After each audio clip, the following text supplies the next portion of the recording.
Santa Teresa Avila TV, Sorowajan Baru Yogyakarta, Renungan Katolik Senin, tanggal 7 Juli tahun 2025, menurut Injil Suci Matius bab 9 ayat 18-26, iman yang menyentuh hati Allah.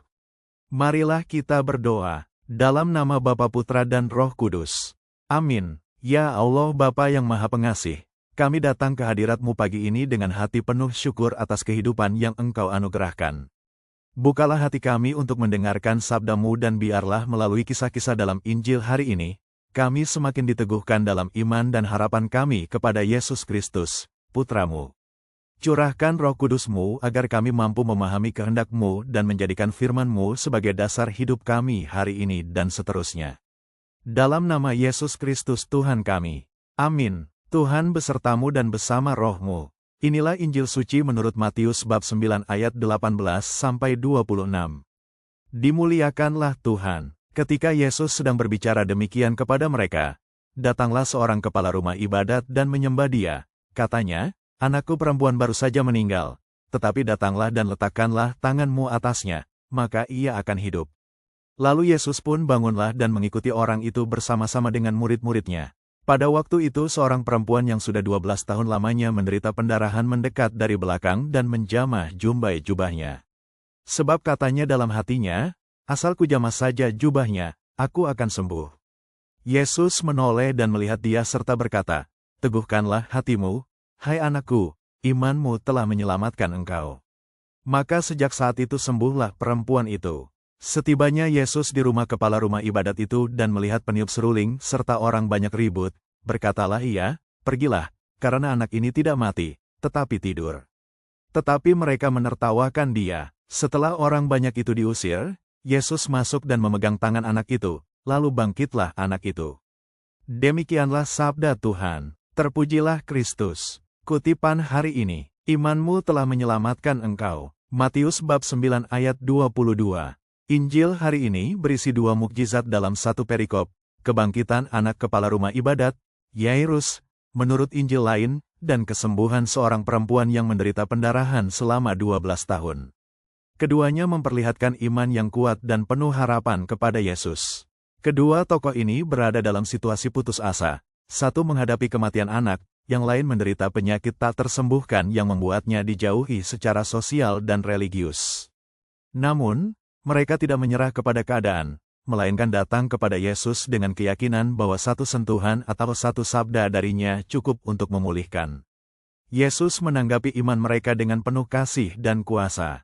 Ia tidak hanya menyembuhkan tubuh, tetapi juga memulihkan harga diri, relasi, dan hidup spiritual.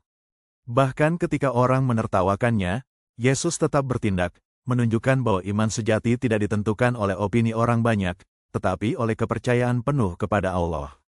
Perikop ini membawa pesan mendalam tentang iman yang hidup dan menyentuh. Dalam dunia yang penuh ketidakpastian dan penderitaan, kita kerap merasa seperti perempuan yang menderita atau seperti Yairus yang patah hati. Kita berjuang dengan kelemahan, beban batin, atau kehilangan orang terkasih. Namun, Injil hari ini mengajarkan bahwa iman yang sungguh percaya dan berani bertindak akan mengundang kuasa Allah masuk dalam hidup kita. Yesus tidak terlalu sibuk untuk perempuan yang tak dikenal. Ia tidak merasa terganggu oleh sentuhan diam-diam itu.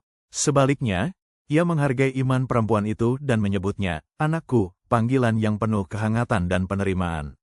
Hal ini menunjukkan bahwa Tuhan memperhatikan setiap hati yang datang kepadanya, bahkan dalam keheningan. Di rumah Yairus, Yesus bahkan dianggap konyol karena mengatakan anak itu tidur. Namun bagi Tuhan, kematian bukan akhir, melainkan kesempatan untuk menunjukkan kuasa kebangkitan. Reaksi orang banyak yang menertawakan menunjukkan betapa mudah manusia mengukur kemungkinan hanya dengan logika dunia, padahal Tuhan bekerja dengan cara yang melampaui akal manusia. Poin-poin refleksi dalam kehidupan sehari-hari. 1. Apakah saya memiliki iman yang aktif seperti Yairus dan perempuan yang sakit itu? Iman bukan hanya percaya di dalam hati, tetapi juga berani melangkah dan mencari Yesus dalam doa dan tindakan nyata. 2. Apakah saya percaya bahwa Yesus peduli terhadap luka dan penderitaan saya yang paling pribadi? Bahkan dalam keheningan dan sembunyi, Yesus mengenal dan menyapa kita secara pribadi. 3. Apakah saya membiarkan suara orang lain melemahkan iman saya? Orang banyak menertawakan Yesus, tetapi ia tetap bertindak. Jangan biarkan komentar atau keraguan orang lain melemahkan keyakinanmu. 4. Apakah saya mau menyentuh Yesus dengan harapan dan kepercayaan, atau hanya datang kepadanya di saat terpaksa? Iman sejati tumbuh dari relasi yang terus-menerus dengan Tuhan, bukan hanya saat darurat. 5. Apakah saya percaya bahwa Tuhan mampu menghidupkan kembali harapan saya yang mati? Yesus mampu membangkitkan bukan hanya orang mati secara fisik, tetapi juga impian, cinta, relasi, dan iman yang hampir padam.